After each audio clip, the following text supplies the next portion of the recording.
அவனை தொட்ட இந்த உலகத்துல 3 இடத்துல தான்டா திருப்பி அடிச்சோம். ஒண்ணு சந்தனக்காடு, இன்னொன்னு இந்த முந்திரிக்காடு. எல்லாத்துக்கும் மேல எங்க வன்னிக்காடு.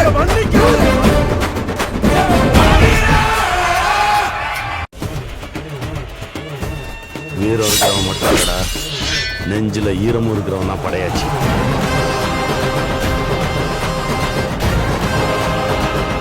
ஊருக்குள்ள திருட வந்தாலே நாங்க ஓட ஓட அடிச்சு துரத்துவோம். நீங்க எல்லாரும் ஊரையே திருட வரங்குறீங்க. உயிரோட அடிச்சு புதைச்சிருவோம்.